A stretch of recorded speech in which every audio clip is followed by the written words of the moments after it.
Hey everyone, hope you're doing well. This will likely be my final video and one that I've wanted to do for a very long time. It's been actually on my mind for over a year, but it just didn't feel like the right time. And so now that the channel is coming to a close and I'm moving on to a different chapter of life, it feels like the right time for me to share my life story. I've wanted to share more of who I am and what I've been through and kind of my story that's led me to be here. This is going to be a longer video, probably one of the longer ones that I've ever done. And so if you want to watch, please do. I hope it'll inspire you. I hope it'll be something worth watching. Maybe something you go back and watch sometime from now. I don't know. But if you don't, it's all good. No worries. I just thought that it would be a cool thing for me to be able to tell my story and just kind of share my heart and my journey and all of the ups and downs that life has brought me to bring me to where I am today. So, just as a bit of a disclaimer at the start, I was raised in a Christian home, and faith has been part of my journey on and off. And so I want to share that as part of this. So please don't take this as me preaching at you or telling you what your beliefs need to be or whatever. I just want to share my story. And as part of that story is what my faith has looked like over the years. And so just know that that will be mixed in. And so if that's not something you want to listen to or be part of, that's totally cool too. But just as a forewarning that that will be in and out throughout the journey of my life. So with that, I hope you enjoy. Hopefully I will throw some pictures up every once in a while so that you can actually see some visuals of everything that's happened and me as I've grown and as everything has happened. And yeah, this will, I think, be a really nice close for me, a nice bit of closure to my part in the channel and what's happened of just sharing my life for the past year and a half with all of you. So let's get going. Of course, we start with Jones.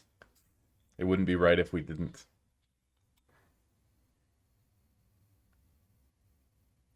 The best prophet of future is past. That's what my lid says. So, let's start with when I was a kid. My parents divorced when I was 6 years old. My little brother was 2. My sister was 16. And so, the main reason for that was that my mom kind of found faith, and my dad was not there. He was into other things, such as drinking and consumables, if you will. And so, there was a split there, and so my sister moved out and she never lived with us again. But my brother and I lived with my mom growing up, and so he was 4 years younger than me. You've seen him on the channel quite a bit. So he was 2 years old when all this happened. My mom remarried fairly shortly after, like a couple of years after, but that relationship didn't go very well. They were only married for a short while.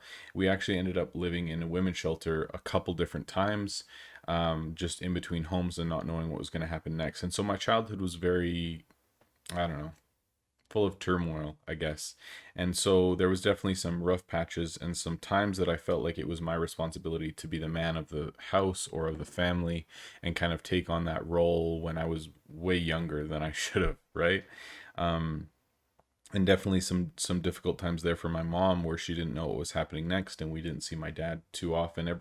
You know, when things were good, we'd see him every couple of weeks, but um, we ended up moving to a small town from the city that I lived in originally. And so I lived in that small town for 7 years from grade 6 to grade 12.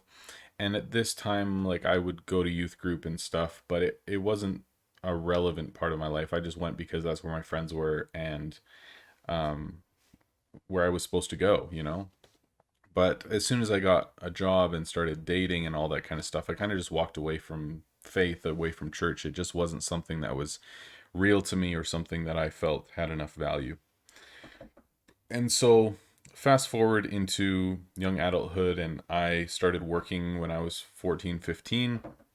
and just continued working. Ended up moving out of my house with my mom and my brother when I was 17, moved in with my sister for a while, moved in with a girlfriend for a while, moved back to the city that I had lived in originally, Calgary.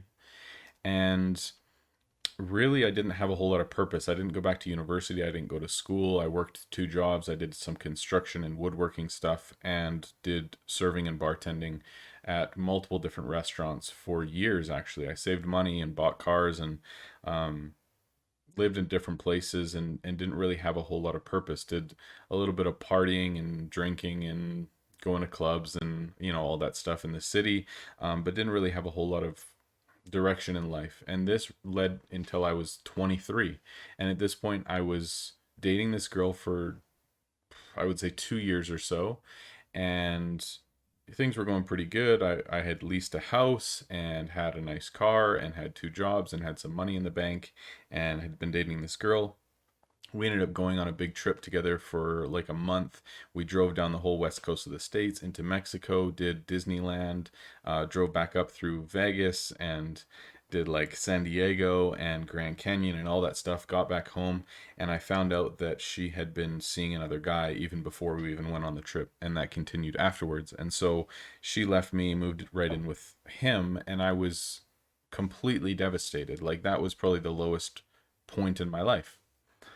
And so at that point, I really didn't know what I was going to do. I had spent all of my money on the trip that we had taken. I had no money left, no girlfriend, still was working two jobs and was just miserable. I felt empty. I felt without purpose. I didn't know what I was going to do in my life.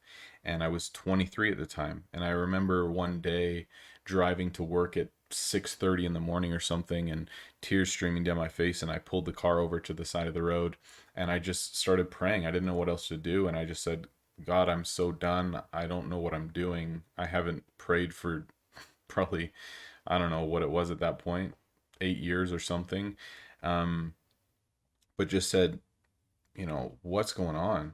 And I felt this presence in my car. I can't really explain it, but just something was there, and I felt peace and I felt like everything was going to be okay. And looking back, I think that was a huge pivotal moment for me that went from my lowest point to things were starting to go on the up. And it's when I finally said, I'm done doing things my own way, I guess.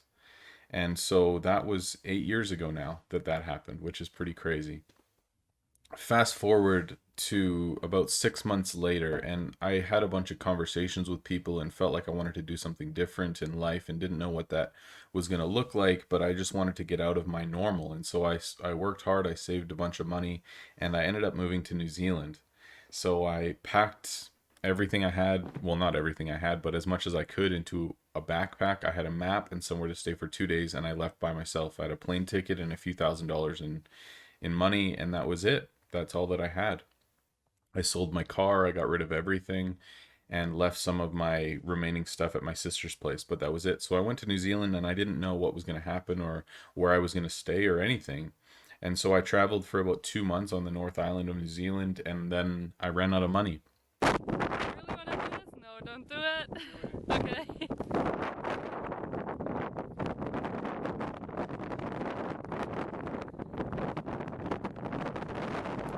And I showed up in Wellington, New Zealand, which is actually this city that a friend of mine from Canada told me about, where he lived for 2 years.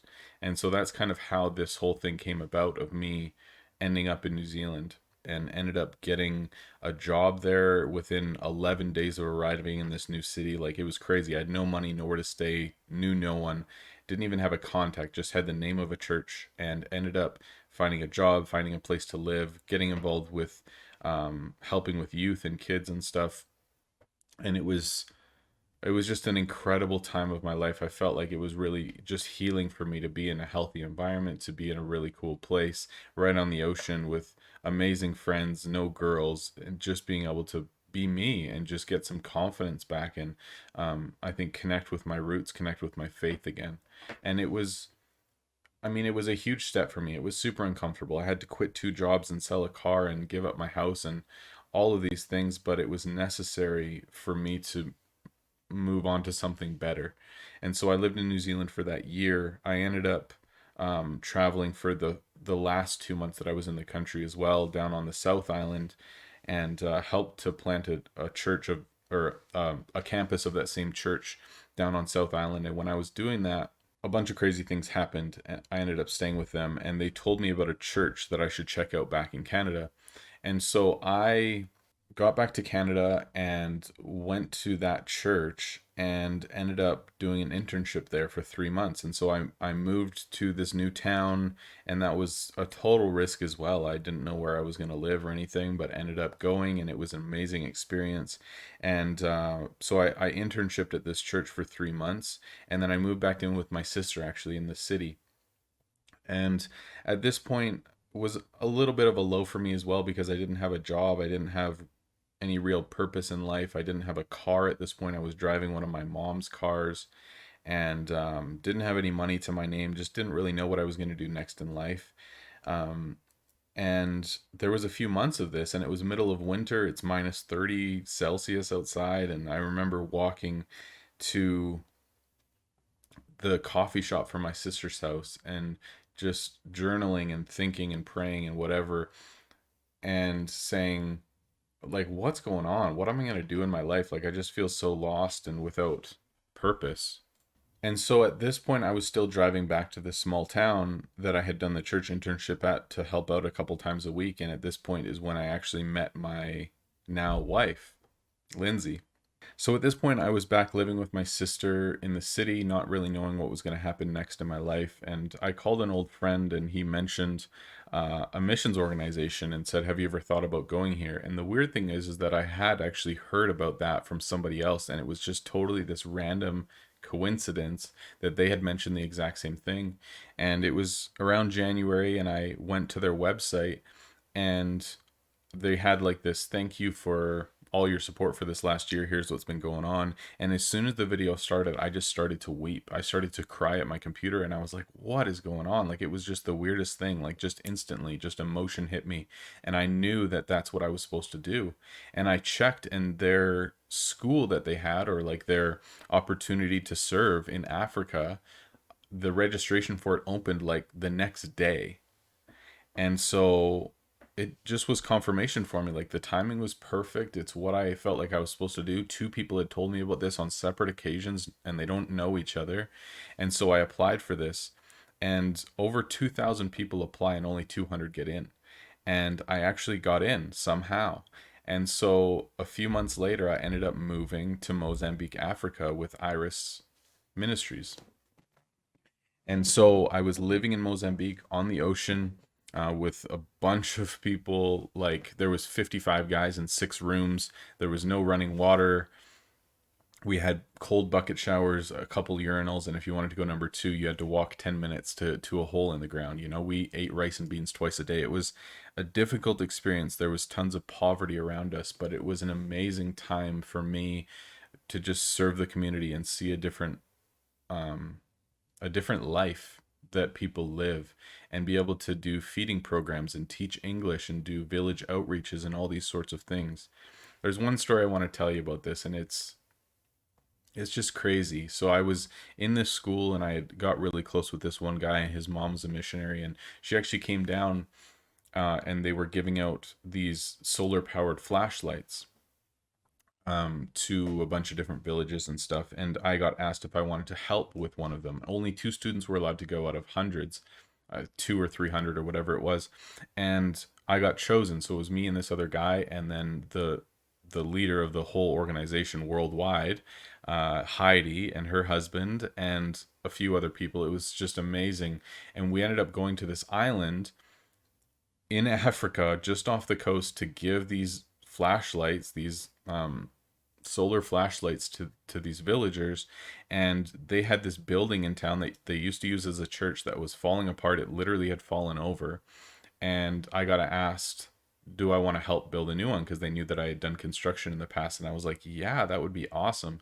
And so we actually ended up staying an extra week on the island, me and this other student. And then we got to invite 2 more students to come help us with labor. And then a few African guys came and helped us. And we had like our own chef. We were just staying on this little island with this village. And we ended up building a building. I hope I can find the picture to show you.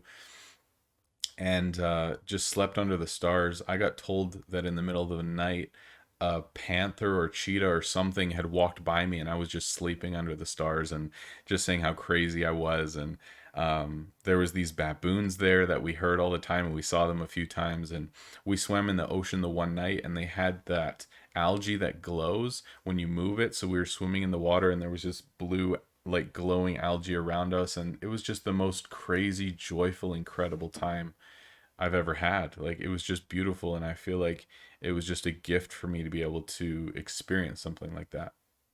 And so my time in Africa came to a close. I lived there for 3 months, and then we ended up going to China after that for a month and spent some time there. It was an amazing experience. I loved being there.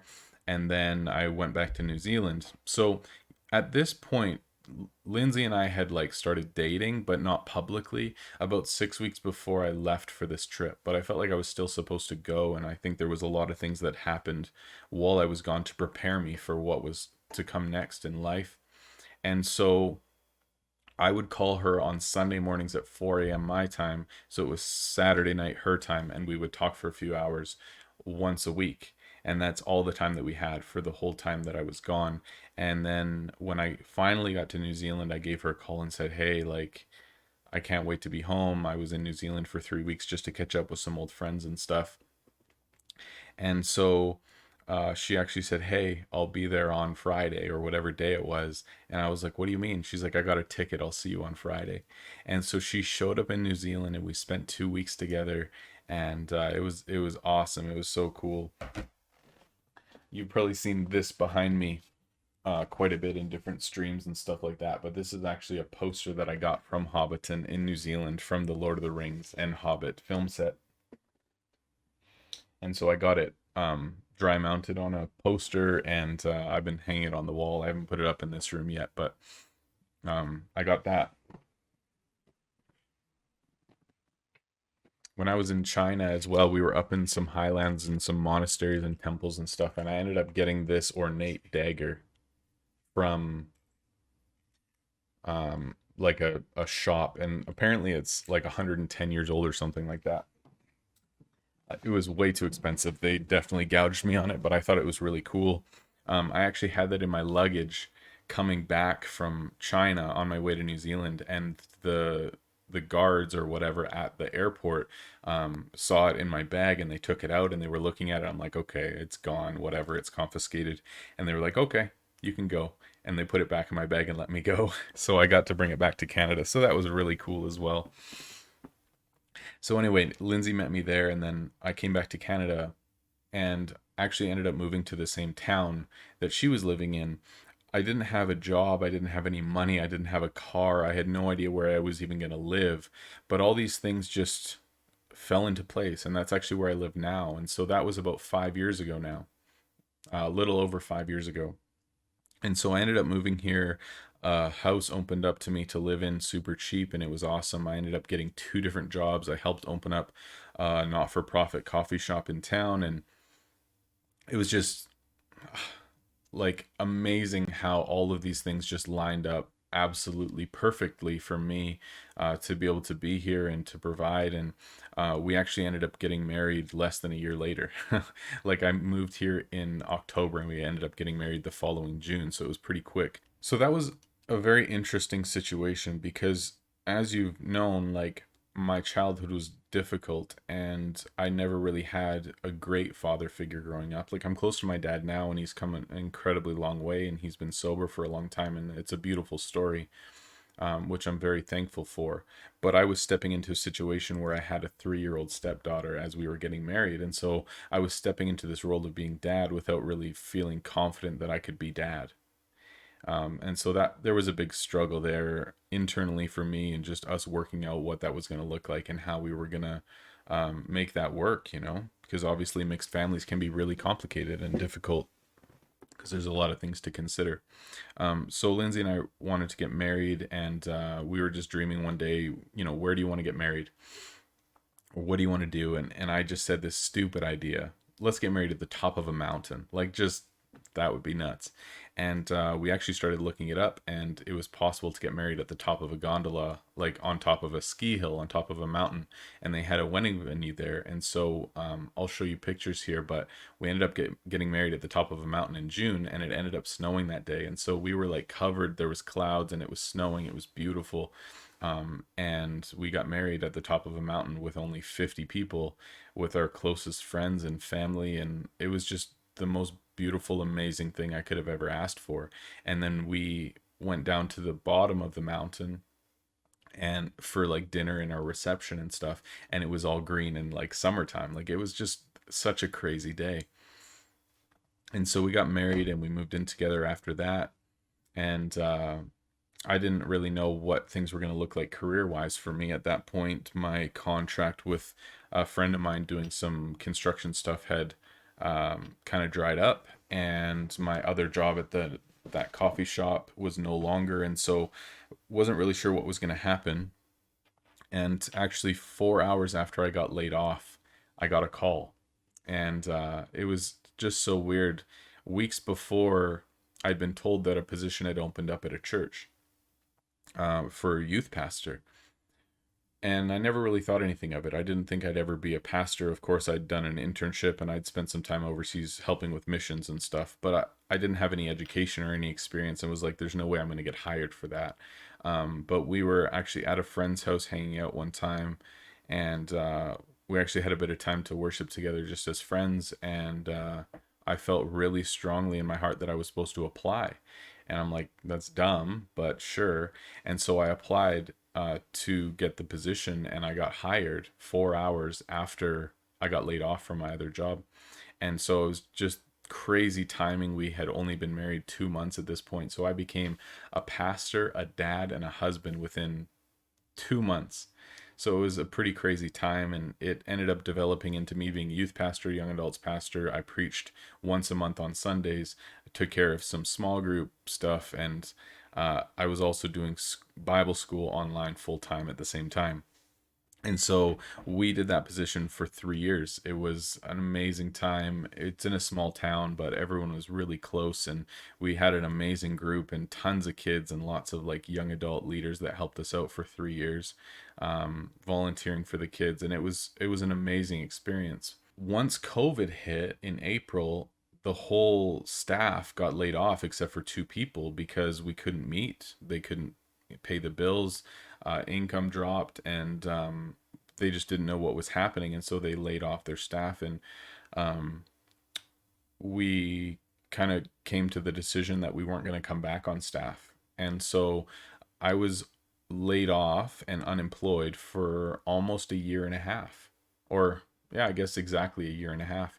And so at this point, we had Mila, who was 6 months old. That's my daughter. And so I was home from the time she was 6 months old until she's two, which she's two now. And in this time, I got laid off April. May is when I started making YouTube videos. So that's where you found me in this story, is right there. And so I had a year and a half off, and it was definitely one of the most difficult times in my life. I'm not going to lie, because going from a position where I'm important or I have value and people look to me and I'm preaching in front of a couple few hundred people every month or more often, and I have a great group of kids and leaders, and um I'm in school and all this stuff, and there's demand for my time, all of a sudden going to, no, you just sit at home and change diapers. It's a very different, and my value had to come from not what I do but who I am. And that's a very different thing, and it requires a much more I don't know, you need to be grounded before you can do something like that. Like, for real, it's difficult. And so there was a lot of things that I had to walk through in the past year and a half of thinking like, what is going on, what's going to happen next in life. And as you can see, that's a trend. Like, it's happened several times where I've had to take risks and leave certain things, and just trust that it was going to work out. But there's those times of being low and not knowing what's going to happen and being frustrated and having all sorts of questions. And so that led me to um, just making videos as a hobby, as something that I was learning, as something that kind of kept my mind busy, and I got to hang out with you guys. But honestly, it's been an incredibly difficult year and a half not knowing what's coming next. And my wife's working and I'm at home with kids, and um, making sure that I know where my value comes from, not being how much I make or what I do, or what responsibilities I have or what people see me as, but my value has to come from somewhere else. And so, as you guys know, my transition has started, and I actually joined a financial company doing financial advising. So I'm only licensed in Alberta and Canada right now, may get licenses in other provinces going forward, but that's what I felt to do. And I've known a guy for probably 12, 13 years who owns a company, and they do an incredible job. Most of them are people of faith. And yeah, it's just been a really cool transition and something that I need to focus on. My family needs to come first. I need to focus on business, and doing YouTube just doesn't really make sense with the time that I have available, with where my focus is, with all the things that I need to learn. It just doesn't really make sense. And so that's kind of where I'm at right now. I want to go back to my time in New Zealand, and I want to share a story with you guys. And this is where the faith thing actually becomes real. And then I want to leave you guys with some advice and just some things that were on my heart as I was thinking about this the last couple of days. So when I was in New Zealand, and I told you that I traveled South Island for a couple months before I left, there was this time that I actually ended up staying in a pastor's house. I met his kid in a pool during a summer camp that I was volunteering at. It was just crazy, but ended up staying with them for free on the ocean on the peninsula. It was just gorgeous. Got to stay in their house, and it was awesome. Beautiful view. And they were having a conference at their church, and I decided to go. And there was a couple things that were going on that were kind of weird to me, but I was like, whatever, it is what it is. I feel like I'm supposed to be here. And my faith was kind of up and down my whole life. Like as a kid, as a teenager, I went to youth group, but it wasn't that real to me. And started going back to church when I hit my low, like with my sister and stuff. But I don't know, it's like, well, I probably should do this, but it wasn't still that real to me. It wasn't something that was alive. It was just something that I was doing. And I want to tell you a story of what happened to me. And so one night, during this conference, there was a speaker there, and he gave an offer to pray for people. And um, I felt like I wanted to go up. And he said, if you've never experienced the Holy Spirit before, I want to pray for you to be able to experience the Holy Spirit.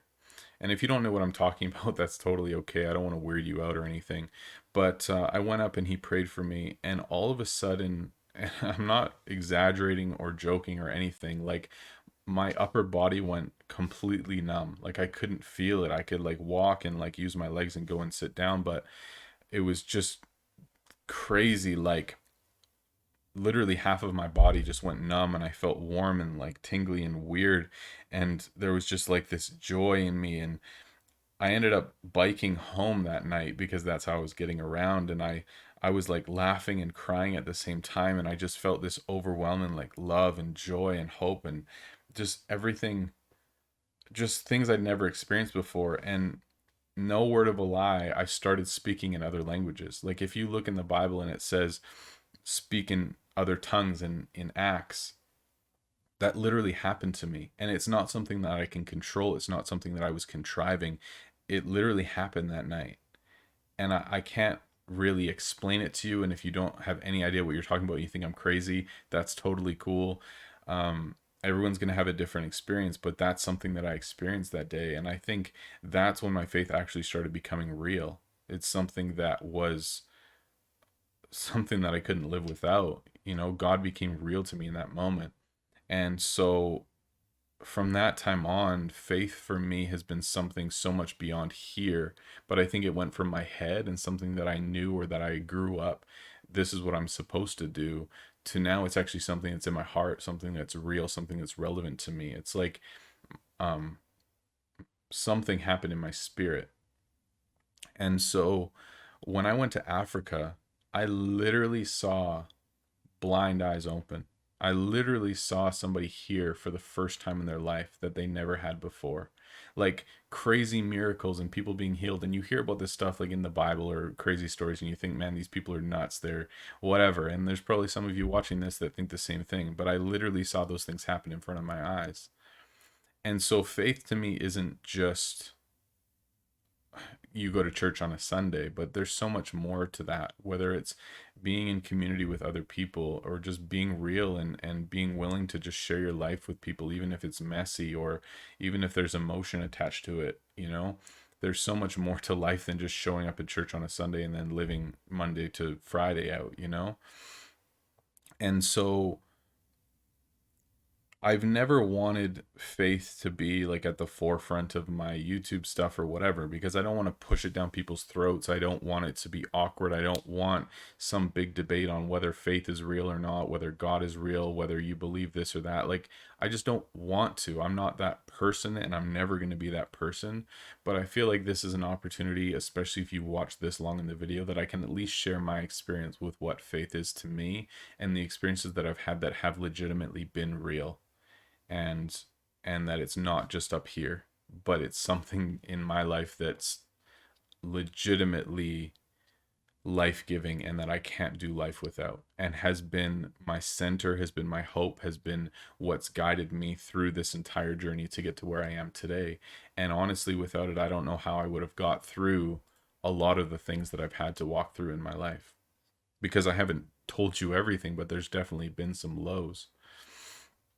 And so as I go forward in life from this point, I feel like this career as a financial advisor is good. It feels good to me, and the connections that I have, and just being able to provide for my family and be a light in this town, and be able to provide hope and clarity for people around their finances, which is a huge point of tension for in a lot of marriages and for people.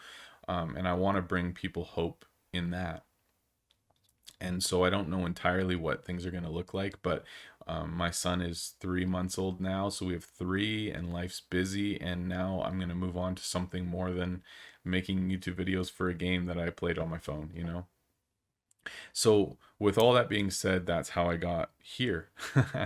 And I want to leave you with some life advice, if I may. If you want to hear it, hear it. If you don't, don't. And that's totally cool. But here's some things that I wrote down in terms of some advice that I have. And hopefully it gives you something. Life has ups and downs. Always. It's never going to be the same tomorrow as it is today, or yesterday as it is tomorrow. It's always going to evolve and change, and it's going to have its own difficulties and its own struggles and its own victories. But embrace the ups and embrace the downs. It's going to happen. It happens to everybody. But focusing only on the negatives and on the worries and on the stresses and on all the things that could go wrong has never been helpful, as much as sometimes it's really difficult to not do that, if that makes sense. Even when you don't know what's next, trust the process. Like, there's so many times when you look through my journey that I had no idea what was next. I had no clue what I was going to do, or where I was going to go, or what my job was going to be, or how I was going to pay the bills, or how I was going to pay for any of my trips or anything. But the provision was always there. The next step was always there. And without taking a risk, without stepping out and getting uncomfortable and doing things that I maybe didn't want to do, or at least got me out of my comfort zone, was always the things that propelled me into the better thing, the thing that was next. And it always felt like what I had just walked through was always preparation for what was to come. I really feel like my time in Africa was in preparation for marriage. It was in preparation for being a dad and a stepdad. My time in my internship, in a lot of ways, wasn't preparation for Africa. My time in New Zealand was very much preparation for everything else. That really was the foundation. I would say, especially knowing this audience for the most part, and knowing a lot of our tendencies, my recommendation, as much as this is difficult, is not to hide. Don't hide in video games. Don't hide in something that's not real. I think a lot of the times I've used video games as a way to feel accomplishment. You can see on a screen you just accomplished something. It flashes, it shows you you just leveled up, and it feels like I just did something. I accomplished something. And it didn't require anything of you. You didn't have to take a risk. You just had to sit there and push buttons on a screen, but you felt something. And going to things that aren't real to still feel the things that we're meant to feel and that we desire to feel, like accomplishment, like progress, like control, whatever that is. Often games are the place that we go to find those things and to hide from the things that we need to do, to take the risks or to take on the responsibility or to address that thing in real life where it's more difficult to feel those same things that we desire to feel. That being said, I know that there's so many instances where gaming can be a healthy thing. It can be something that still uses your mind, that you can be used to connect with other people, that you can just wind down at the end of the day, or something that you genuinely enjoy, or whatever. It's not a bad thing. Gaming isn't a bad thing, but I think often it can be used as something that isn't a healthy way that we relate with life. And so I think it's just a be mindful of and make adjustments if it's not a healthy thing. But I don't think gaming is the culprit. I think gaming is the vehicle that's used for things that are unhealthy. Like, I wouldn't say that alcohol in and of itself is something that's unhealthy. If it's abused, if it's something that is really unhealthy and is risking lives and is leading to abuse and is leading to all of these things, obviously that's something that's really bad. And it's being used as a vehicle that people will take too far and will be something that is really unhealthy. And those of us who've had relatives, fathers, whatever, spouses that have overused certain things, we know that it can be a very dangerous thing. But I think if I go out and have a beverage with my wife on a date and just enjoy a beer that I like, is that a bad thing? I don't think so. But it's with wisdom and with moderation, knowing what you're using that thing for. Okay, so that's where I'm going. I don't need to go off on a tangent on that. But anyway, don't hide. Sometimes you may not feel prepared for what's coming. That's okay. I didn't feel prepared to be a dad. I didn't feel prepared to be married. I didn't feel prepared to move overseas with nothing and not knowing what's happening next. Sometimes in life we have to take those steps where we don't feel prepared. But usually those are the things that always lead to the good things in life. And I would honestly recommend to everyone who's young, if you don't know what you're doing in life, if you're not going for whatever education that you know you're doing, put your head down, go to work, save some money, don't spend it recklessly, travel if you can. Obviously, with COVID stuff, we don't really know if that's a possibility for some. I don't know. I mean, the world's a crazy place right now. We're not going to get into that either. But I would say, don't just get comfortable and get in a rhythm and do the same thing over and over and over for years, thinking maybe one day it'll be different, but or it just doesn't happen to me or whatever. Like, there has to be action in order for change to happen. I would say the other thing is enjoy the journey because life is a journey, and I'm 31 years old now and I've been through a lot to get to this point, but I know I've still got 50, 60, 70 years to go. I have no idea. And so I'm not even close to halfway done this thing. And there's going to be many ups and many downs and many challenges and many things that I have to walk through.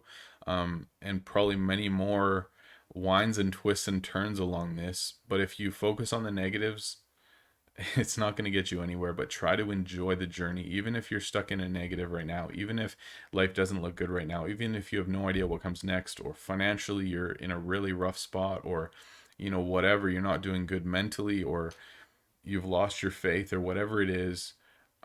Trust in the journey, um, and try to enjoy it, even if right now it doesn't seem like you're in too hot of a spot. The last thing I want to say is this. I would say take time. Take time to reflect. Take time away from your screen to just go for a walk, journal, pray, reflect, whatever it is that you do, and just try to be present. One of the things that's helped me so much over the years has been journaling. journaling my journey, writing things down, writing down what's happening or what I'm struggling with or what my frustrations are or what I'm debating in my head or just things that have happened to me so I can look back on those things or I can process the things that are happening in my life and I can write out the story of my life. I started journaling about 8 years ago, and this isn't all of them. I have like leather wrap journals. Um, this isn't even all of them, but every single one of these is full, and these are 300 pages each. And every page in all of these is full right to the bottom. And I just started another one a few months ago. And so I'm what, 1800 probably, yeah, well over 1800 pages in. And that's been over the last 8 years. And I don't journal every day. I don't have thoughts to write down every day, but I take time to slow down, to reflect, to think, to pray, to process, and just try to be present with the things that I'm going through. Be honest with what's going on in your heart, in your life, in your mind. Let other people into those struggles. Let other people in to help you to walk through it. And sometimes it's not fun. Sometimes being vulnerable is incredibly uncomfortable. But there's countless times that I've needed other people to help me walk through it. And we're not supposed to do this journey alone. And sometimes people are here just for a moment. Sometimes people are going to be in your life for a season. And sometimes people are going to be in your life forever, for the rest of your life. But in all of those cases, people come into your life for a reason, to speak into your life, to give you support, to, whatever that is. And so the best that you can, open yourself up to allow other people to be part of your journey, part of your struggle, and help you to walk through this thing that we call life. So that's it. That's all I wanted to talk about. My story, my journey, some advice, and the things that I've walked through. Um, and I hope that one day you may be able to look at something like this and appreciate all the different seasons of life that you've walked through, and maybe be able to share your own story. And I find it a little bit sad that I'll probably never hear maybe any of your stories, um, but there's many people in life that um, are going to be part of yours, and I hope it's meaningful, and I hope that those of you who have had a background of faith before, or have been curious about it, or have even felt something on your heart while listening to this, that um, you open yourself up to that. So thank you for listening. Thank you for being part of my journey over the last year and a half on this channel, and I hope that my story um, brings you hope, brings you joy, brings you clarity, whatever that is for you. And may God bless you in whatever your life looks like. And I hope that you feel hope. I hope you feel joy. I hope that He guides you and shows Himself real to you, and maybe gives you dreams, or um, things begin to happen in your life that are not explainable, that just happen outside of each other. And God just shows Himself faithful to you in your life, and brings you um, all that's on your heart. So, yeah, I'm gonna write in the description a couple of books that I have found to be so instrumental in my journey. One's for guys, one's for girls. It just um, I don't know. They've just been so powerful for me to read and understand myself, understand my desires, understand my journey, and so many other things. And so, if you want to check it out, or even just look it up, check the description. And obviously, no sponsor or anything. It's just something that's been impactful for me, and maybe it will be for you too. So, all right. Thank you guys. Much love. Um, Merry Christmas. And um, if you ever need anything, if you ever want to talk, I'm serious. The Discord will be open. You can message me, and I hope to hear from many of you. So, God bless.